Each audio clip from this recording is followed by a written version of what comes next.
Hi, Mates the Podcast fans. This is your host, Terry Robinson, and my guest today, not quite in studio, but on Skype with me, is the newest member of the Mage the Podcast team.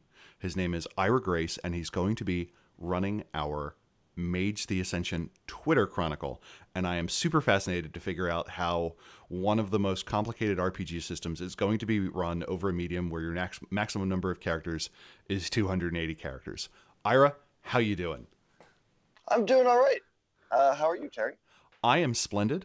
I released my first supplement on the Storyteller's Vault. It's a magical fiasco, a full tilt guide to story creation, and it is a way of rolling a bunch of dice as a way to hopefully come up with a plot web. So you roll a bunch of dice, you figure out your initial characters, and the goal is to help define the relationships between them. People come up with a bunch of characters, but they don't necessarily do an amazing job of explaining the links between characters. They kind of have these free agents going out and about in the world in the same way that you play certain like computer or video game RPGs, and you have these fully formed shopkeepers and you have these fully formed townsfolk, but there's absolutely no sign that they are interacting with any of their neighbors. And what this supplement tries to do is define the relationships between characters, and I've generally found that once you do that, plot kind of falls out the other end. As a special offer to Mage the Podcast listeners, if you are a listener to Mage the Podcast, it is currently free, as in pay what you want. It is also free for everyone else, but at a minimum, it is also free for Mage the Podcast listeners. So, Ira, how long have you been playing Mage? Well, that's a good question. I have not yet played Mage. Okay, strong start. Yep. I've had the book for quite some time. I rolled up my fiance and my roommate have characters now. They are ready to go. We've been talking about Mage for a long time in my house, but I figured that the best way to learn the game was to run a Chronicle on Twitter. How about that? Have you played other RPGs before? Oh yes, yeah, a long time. So I've been playing. Started with Dungeons and Dragons when I was 12 or 13, played all through college, got super deep into the homebrewing hole, and eventually came out on the other side realizing that other people made other systems that were way better than my homebrews. So that was kind of a relief. I suddenly realized I didn't have to just hack D&D to death. Interesting. What was your most notable hack to Dungeons and Dragons? And I guess what was the base Dungeons and Dragons systems you were hacking at the time? So I started playing 3.5, but then I spent a lot of time playing AD&D in high school. And then so when we got to college, we went back to playing 3.5 and Pathfinder when that came out and kind of merged them. And we got really sick of a lot of the mechanics. So we stripped away the skill system, and then we stripped away the initiative system.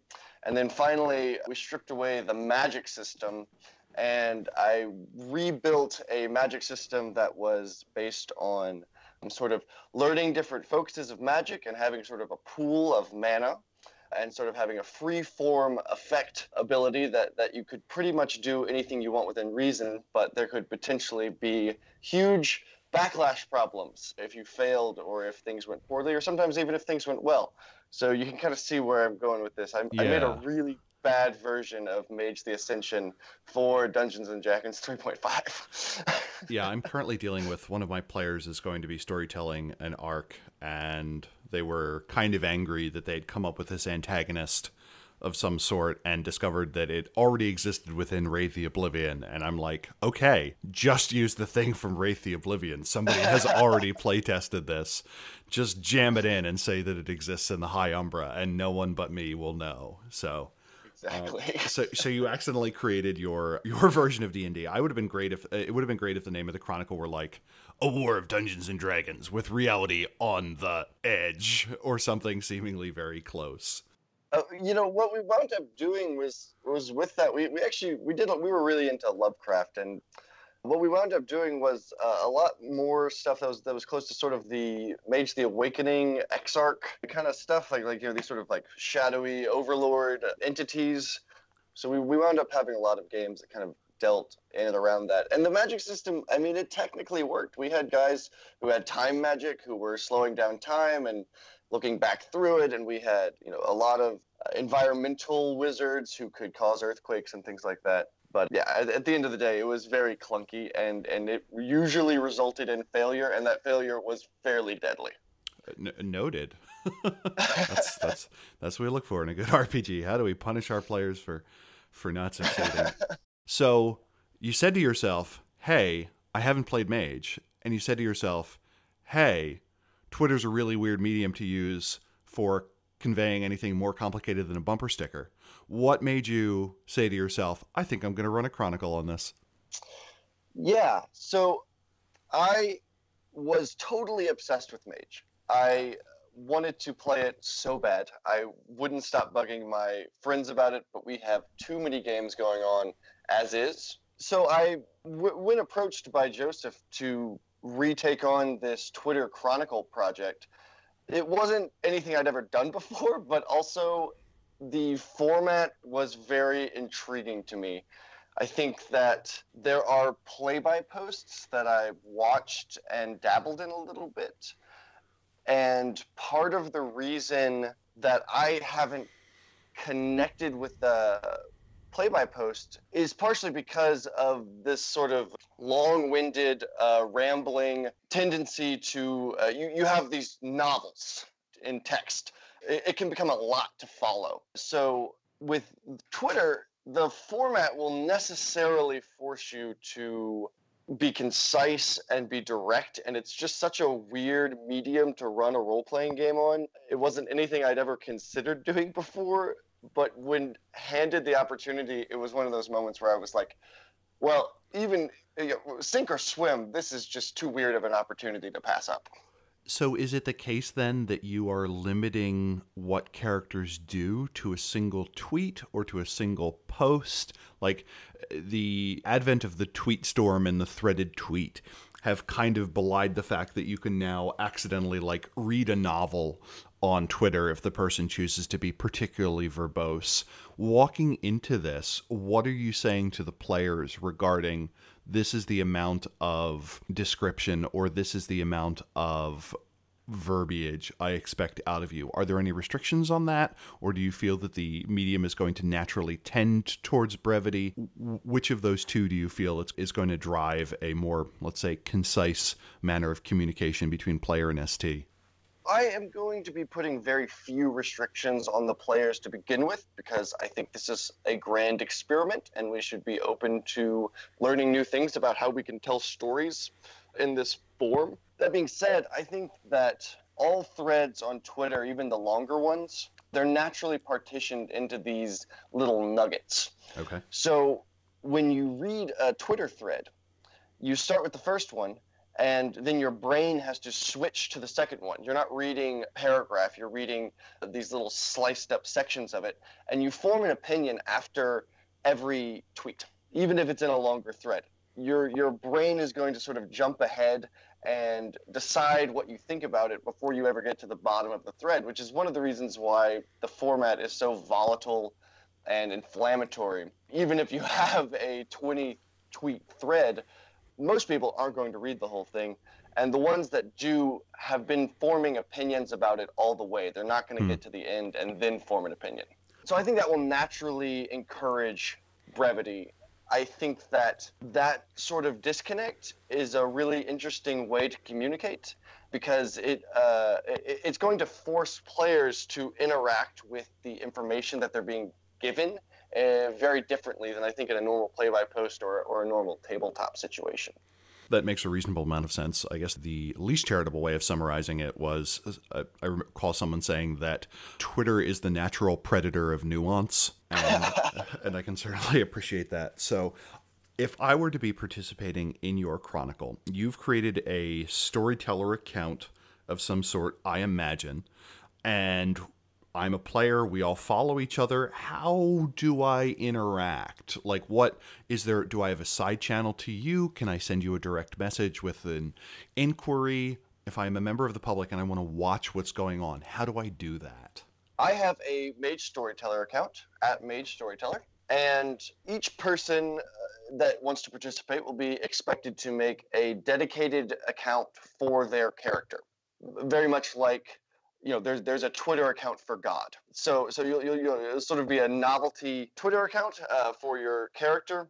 I plan on two different modes of interaction. One will be, actually, let me take a step back and talk a little bit about some of the inspiration for this game. Okay, I sure. think that'll help clarify how we're going to interact with it. When looking at Twitter versus other play-by-posts, I wanted to look at other short format storytelling interactions or different modes of storytelling that weren't traditional play-by-posts. And in doing that, I came across text-based games and looking at text-based computer games in a way that I hadn't before. And I came across like Mage Refuge was a really cool experience to play through that, thinking about the Twitter Chronicle. Let's give our audience a quick rundown. What is or what was Mage Refuge? Sure, and I highly recommend the Mage the Podcast episode about it if you want to get in depth with it. But it basically it's an app game. You can get it for $2. So Mage Refuge is a app-based text experience. You can get it for like $2, and it is playing through your character's awakening. It's really brilliantly formatted to where the storyteller takes a lot of liberties with your character.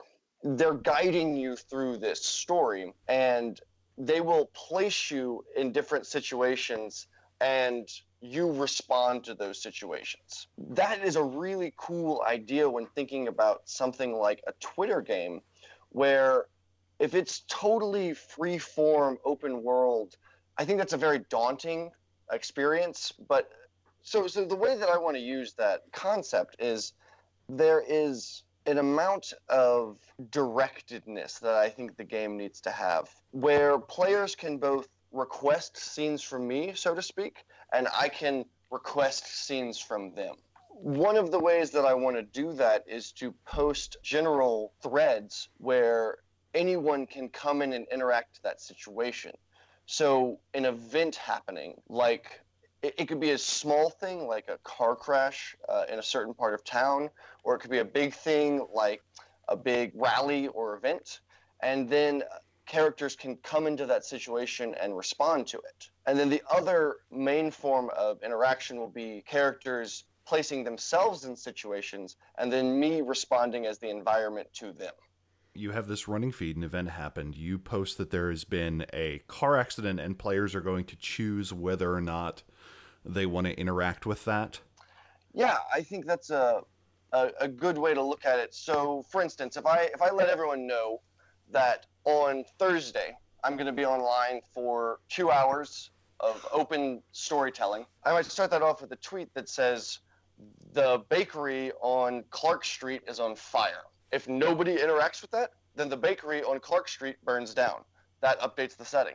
Or players can choose to interact with that. Also, within that block of time, they'll know that I'm going to be more responsive if they have their own scenes they would like to do. You made mention of this being active storytelling. What does that mean? So there's going to be particular windows where you're active and updating the world. To me, the thing that makes Twitter is the fact that I'm on the subway on the way to work. I can fire off a few tweets. How is the asynchronicity of an online chronicle, or a Twitter chronicle in this case, going to work? That is a definite and necessary element of this. The fact that it will be largely unscheduled and kind of a rolling experience. I also have to acknowledge my own limitations and not make myself available 24/7, or attempt to make myself available 24/7. So players will 100% be encouraged to drop me a tweet, and we'll sort of have scenes bouncing back and forth as people are available to respond to them. That will be interspersed with times of greater activity where I know that I'm going to be able to dedicate myself for this block of time to just responding to tweets. So if you are looking for a more traditional tabletop experience, you might not want to interact with me on the way to subway, or on the subway on the way to work, but you might want to wait for those blocks of time. If you just want to have scenes kind of ongoing, rolling, then we can absolutely also do sort of, when I have the time to respond, I will, and when you have the time to respond, you will as well. Do you plan for players to have the opportunity to take over NPCs, or what the storyteller is going to do, or alternatively to have assistant storytellers for any systems questions, or is it basically more or less just you and just the players?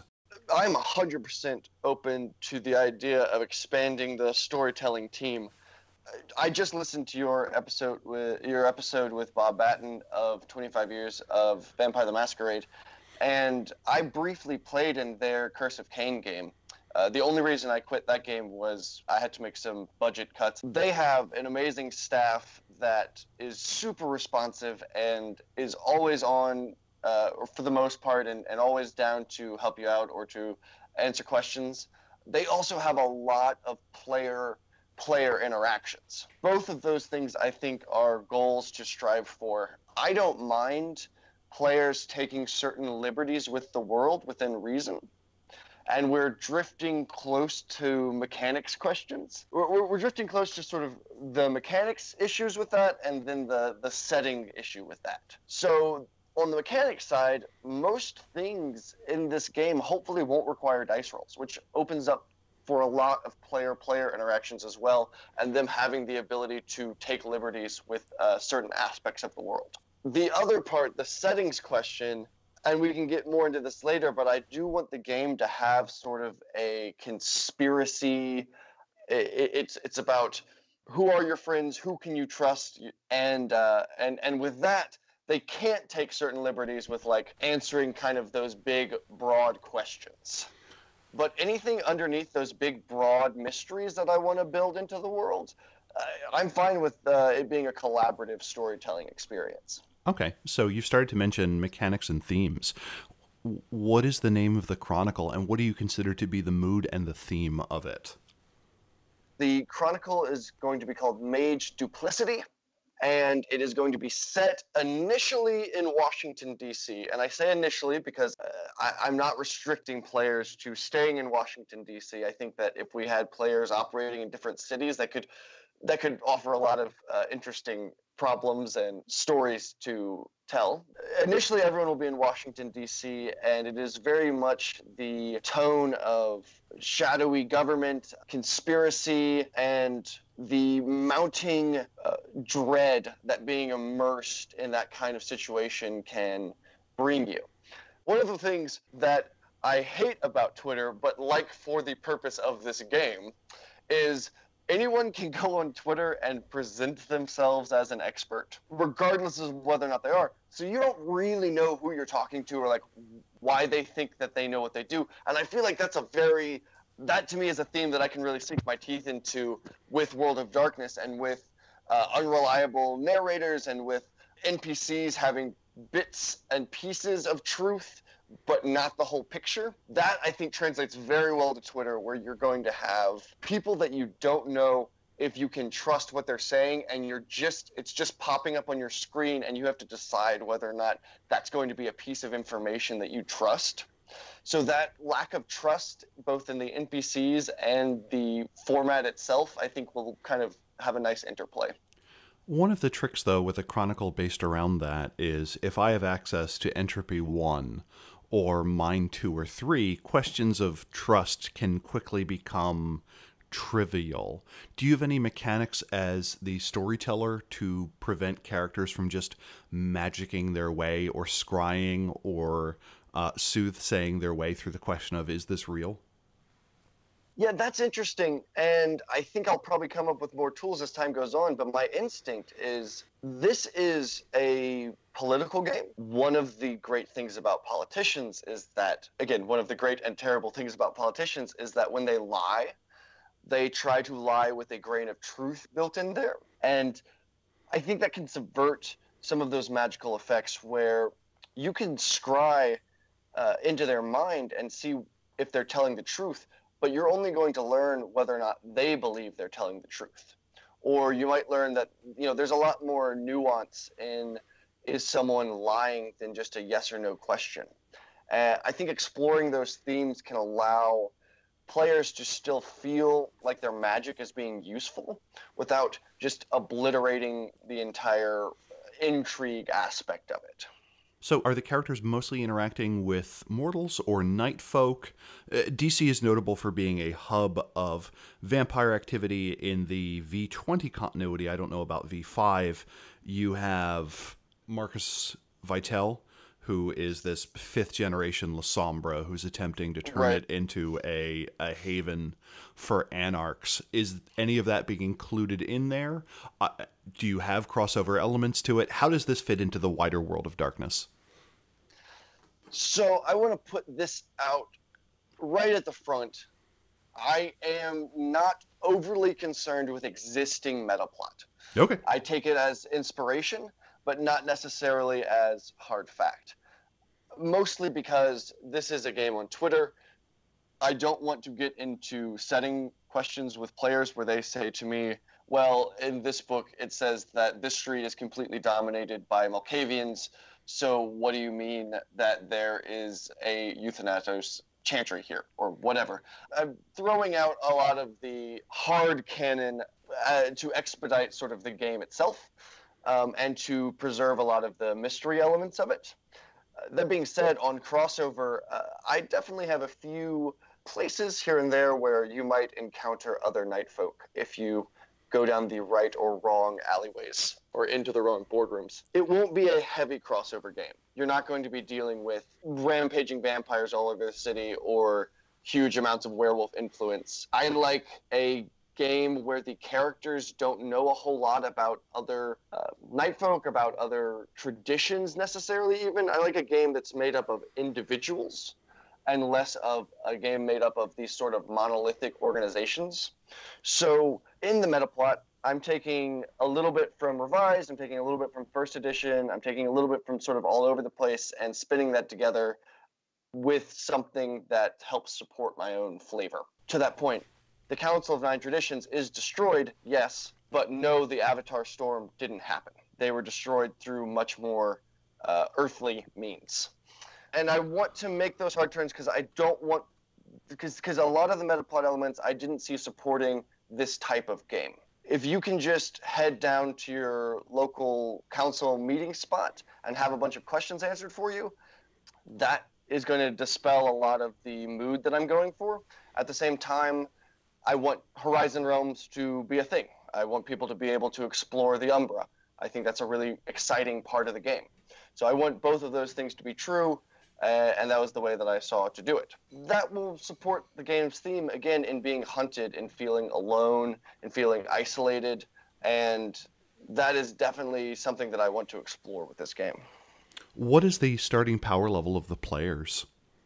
I am going to start off with using pretty straightforward M20 character creation. Okay, so Max Arete 3 and so on. Absolutely. I also want to, and this will be one of the limiting factors of the game, but I want to go through and do that character creation process with everyone who wants to play. I don't want anyone to come to me with a pre-made character and say, this is just my character. I just want to play him. I don't want to answer your questions. You know, I want to go through the questions in the book. I think they're very good, and I want to build that character with you. Even if you have a strong concept, even if you know a lot of what you want to do, I still want to take the process in the way that they do it in the book, so that we sort of wind up on the same page at the end of that character creation process. That being said, yeah, it's pretty much standard M20 starting. Are characters starting with a prelude, or is this kind of in media res that your character has been a mage for some period of time and suddenly they find themselves in DC? I am open to both of those options. So I really like the idea that you can make a character with a standard character creation. You can have Arete 3 and Mind 3 because that's where you want to have your character wind up with mechanically with those points. But that you can also start off with your character functionally only knowing about Mind 1 or Mind 2. And you're building in character growth right there in the character creation session. You're building character growth that you don't have to spend experience points to get. That's just already there. So if players want to explore that aspect of the game, I think that that's great, and we can totally do that. If players want to start off sort of already at their maximum power level, I think there's room for that as well. So let's explore that a little bit more. So you're saying I roll up a character with Arete 3 and Mind 3 or Forces 3 or something like that. I would begin the game only being familiar with the first dot of that. Like the analogy I'm thinking of in my head, it's like you buy a house and there are rooms there that you haven't been into yet, but you don't have to pay any more money for them because they're part of your house. You just haven't explored them yet, as it were. Yeah. My fiance just rolled up a virtual adept reality hacker, but she awakened by herself She's not part of the faction, so to speak. She has no idea the extent of her own abilities. She only knows that she's a detective, and she knows that her gut instincts are right, and she can she has this preternatural ability to track down criminals, to understand their motives. She's a mind and correspondence mage, and she can track down and understand criminals better than she should be able to. She's coming into these powers. Now, on her sheet, she has mind 3, but her character, she wants to go through learning about that power and coming to understand it from her character's point of view. So right now she's pretending basically like she kind of only has mind 1, but she can very quickly advance into mind 3 as the narrative allows. Okay, I think I'm picking up what you're putting down. It's sort of a middle ground between making mortal and playing through the entire awakening and then getting to, sort of play mage. It's a middle ground between that and jumping in. I've been awakened for 20 years, and I know how to make people do what I want. Is this going to be almost exclusively text-based, or are you going to be leveraging the power of the internet to have pictures, videos, audio snippets, and so on? Oh, absolutely. I am gathering a huge database of pictures. I think that is one of the strengths of the format. So when trying to communicate setting information through Twitter, I can't do long, lengthy threads. Like I said, I don't think that's the best way to do it. I think being succinct is a feature of the game. That being said, I can totally throw a picture up. I can totally throw a link up, or all those sorts of digital props. I am very down for it. Additionally, in order to keep everyone on the same page, I want to do a weekly or bi-weekly update of the game that will be pinned at the top of the channel, so that people who maybe haven't been following every thread can get a sense of what's been going on in the game. So we're talking about this now. You've mentioned your work as a storyteller. You've mentioned one of the players.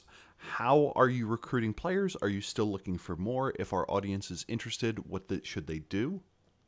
I have just started my character recruitment drive. You can definitely still apply. You can either message me at Mage Storyteller on Twitter, or you can send an email to invertedavatar@gmail.com. You are so cool. We will be doing character creation all through the month of July. We are planning to launch in August. There is a limiting factor on the number of people I can feasibly process. I am going to let that be the limiting factor to the game. So as people send in applications, I will process them. We'll get their character made. And when we launch, they can start playing. If launch comes and I don't have everyone processed, then it's kind of going to be a waiting list situation. As I feel I have the capability to add more people to the game, I will.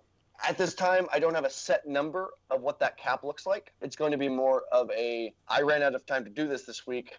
I have to do my real world stuff now, and I will get back to you as soon as I can. But I will try to communicate that very well as people apply, sort of when I expect to be able to get to them.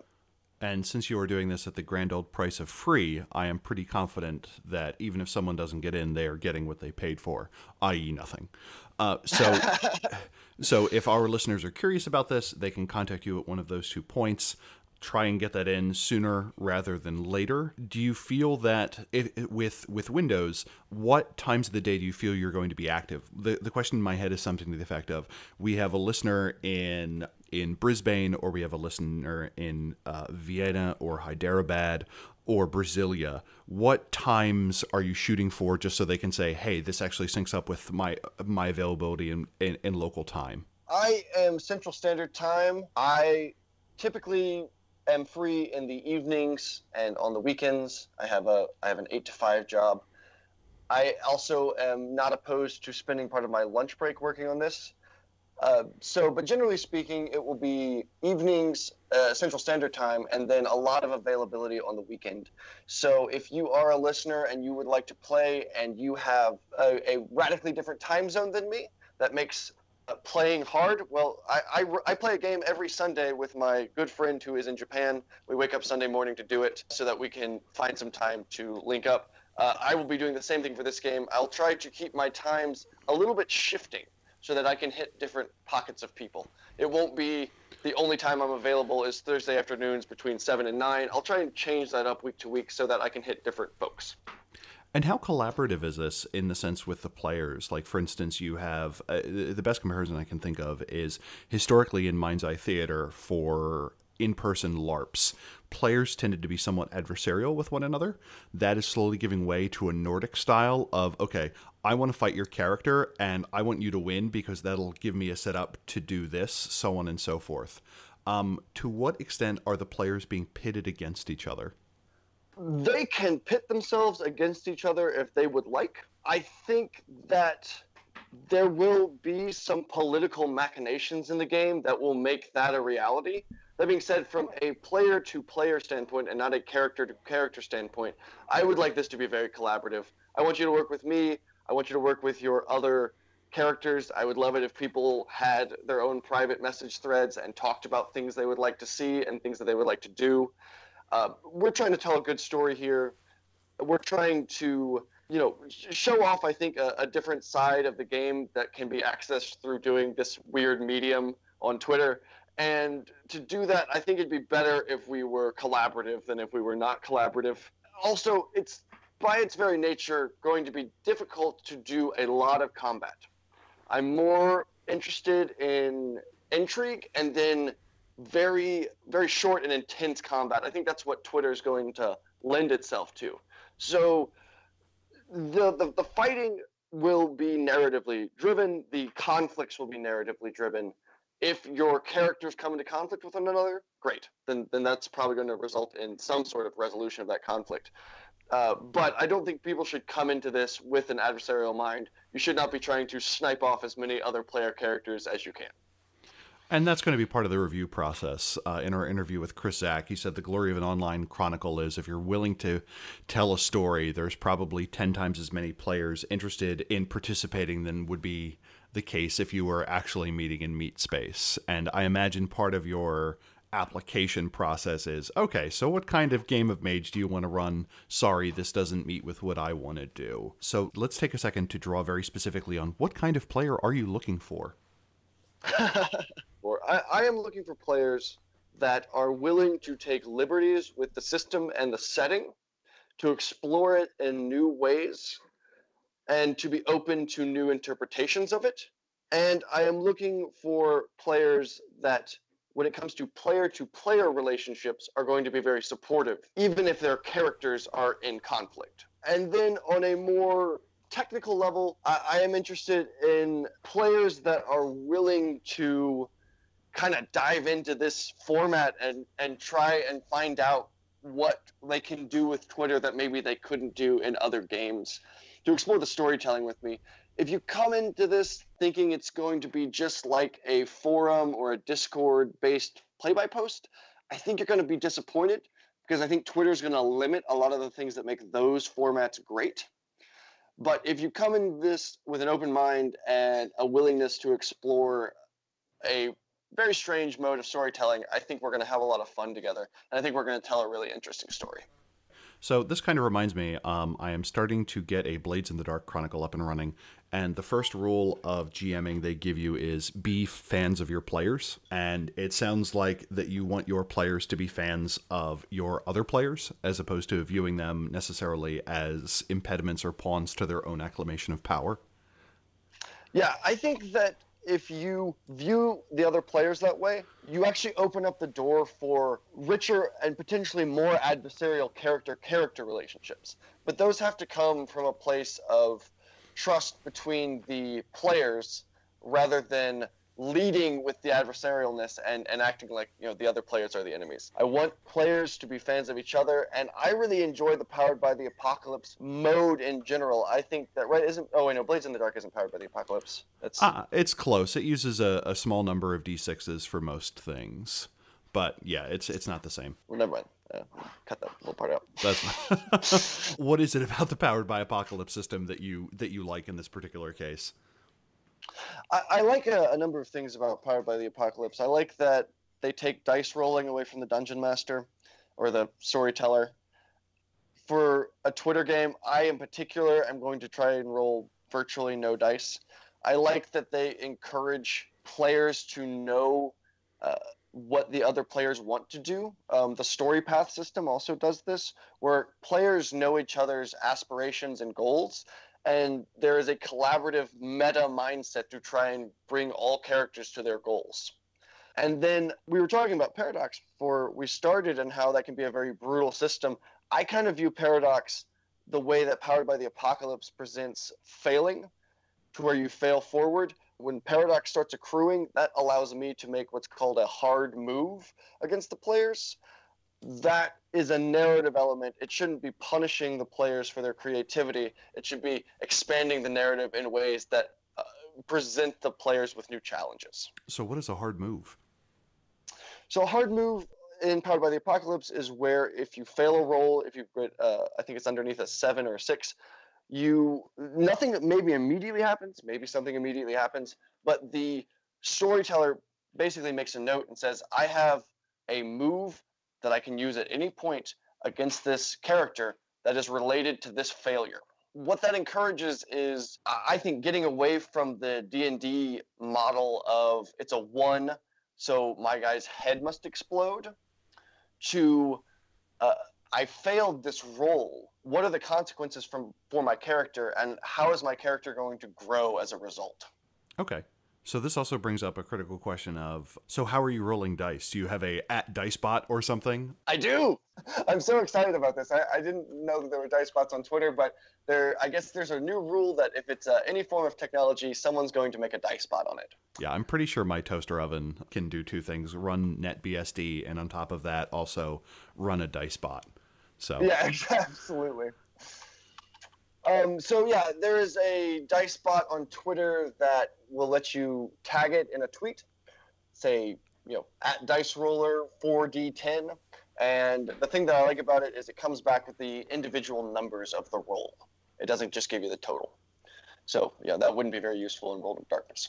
So when we roll dice, which will be largely for casting magic, I'm going to try and get away from rolling dice in a lot of other situations. When it comes to rolling dice, you will tag the dice bot and it will tell you how you did. But I want to make this clear because I think some people have a fear of dice light games where you think, well, if we're not rolling dice very often, why do I have all these skills on my character sheet? Does that mean that things are completely arbitrary? Does the decisions I made in building my character not matter? And I still think all of those things matter a whole lot. I'm going to use your character sheets a lot to determine that's still what you're good at. But in a situation where you're good enough at it to just succeed, I'm going to have you succeed so we can move forward with the story. It's more about lumping large amounts of narrative into a diceless territory and only having the crucial moments where a fundamental question is being asked about what's about to happen, where the dice come into play. And I imagine it's a case where you only want to bring dice into a case where a failure would be narratively interesting or an extraordinary success would be narratively interesting. I guess my favorite comparison would be something like a character is trying to enter a locked building and has previous experience with lockpicks and picking locks and so on. If there isn't anyone around, there's seemingly no reason to roll dice. There may be a narrative question of how quickly does it happen, and if you want to introduce dice, it would be for the purposes of saying you got in, but it turns out there was an alarm system or something like that. There is nothing important that would occur to saying, nope, you fail, you have to try again. Nope, you fail, you have to try again, and you try on the fourth time, and you're like, okay, that was a lot of dice rolling for something that was narratively unimportant. Absolutely, and I think the flip side of that is the very often abused any sort of perception check where the storyteller needs the players to find the information for the story to proceed, but they make them roll for it anyway because it's a dice roll on the character sheet. And then when the players fail, the storyteller has to decide, well, either the plot doesn't move forward or I ignore that dice roll and I just give them the information anyway. Anytime the players roll a dice, failure needs to be an option and it needs to be a narratively interesting option. On the flip side, so on the flip side, success needs to have additional boons to it or consequences to it. For instance, if you're climbing a wall, just climb the wall. Succeeding on that isn't interesting. Most characters can probably get up a basic wall. Just let them climb the wall. Only if that success would be phenomenal should the dice really come into it. Or it's a case where you're trying to figure out who made it over the wall first. Or Yes. were you able to outrun someone? Yeah, yesterday evening I was actually doing something like that where they were dealing with an entity that was following them. And for me, the perception plus awareness roll was mostly a who knows what when, not will they or won't they discover it. Eventually, everyone is coming wise to what's happening. But the player with the largest dice pool was the one who was able to kind of first figure out what was going on, which fit narratively and fit in terms of system. So I'm curious to see how that's going to look. And I guess another thing that you do during the vetting process is if a player's like, no, the point of the system is so that there's nothing subjective about who rolls what when, this is what dice is for. That's also probably goes in the players that shouldn't bother applying category. Probably not going to find me as the most satisfying storyteller. Yeah. Though I will say, I just, when you started your sentence, I really thought you were about to say, take yesterday, I was running away from someone. And And in that I am recording now, I succeeded that escape check. I was able to accumulate 5 successes before they were. So that is it's very narratively interesting, and I'm still alive. Yeah, yes. I feel like we've covered a fair amount of territory. What other notes do you have about the process of coming up with a Twitter Chronicle? What was your research process like? What were the things that you discovered along the way that kind of had you surprised that you look forward to maybe introducing, or that someone not familiar with the DC area may be surprised to see introduced into a Chronicle? So I actually have boots on the ground in DC. I am in Chicago, but I have a dear friend of mine who is not really a tabletop gamer, but is in DC and has been sending me all of the weird, thought-provoking scenery she sees, or if she has a strange interaction with someone, she'll send that to me. And so I think I'm gathering some authentic DC flavor without actually being there. I want to come back to a point about the game potentially being broader than DC. When people are thinking about characters they might like to play, maybe your character is just visiting DC for a while and might go back to their other home, and we can take the Chronicle to that place. I think that would be something that's really exciting. I know Joseph and I have talked about that, about how this could be potentially a bit of a globe-trotting game, or at least a game that has multiple bases. Okay. Because DC is such a hub. There's so many people coming and going from there. I think that having a few different cities involved would only support the sort of intrigue and mystery of the game, and it wouldn't be too distracting. So I think that might be an interesting angle to explore. Also, if you just want to get really deeply personal with the game and just really focus in on your character's journey, I think that this could also be that. You could wind up having very little interaction with the other players, and I think that would still be a satisfying game. So you asked me a question earlier about would they be interacting with night folk, and we kind of got off a little bit on vampires, but there will be a lot of sleepers in this game. With the major traditions being damaged, or in some cases nearly wiped out, there is a lot of mistrust within the magical community that is isolating by nature. So you wind up spending a lot of time, I think, with sleepers or with unlikely allies, or that sort of mode of social relationships. And I think that's also a lot of fun to explore. Awesome. So as we roll out, can you just give us the list of this is where you should go, these are the Twitter accounts you should follow, this is the person you should email, so we have that all in one 35-second soundbite? If you would like to follow the main storytelling account, that is @MageStoryteller. If you don't have Twitter and you want to email me, you can email me at invertedavatar@gmail.com. Obviously, follow @MageThePodcast. And if you would like to follow me personally, I am @IamIraGrace. Those are going to be the best ways to get in touch with the Chronicle itself. Nice.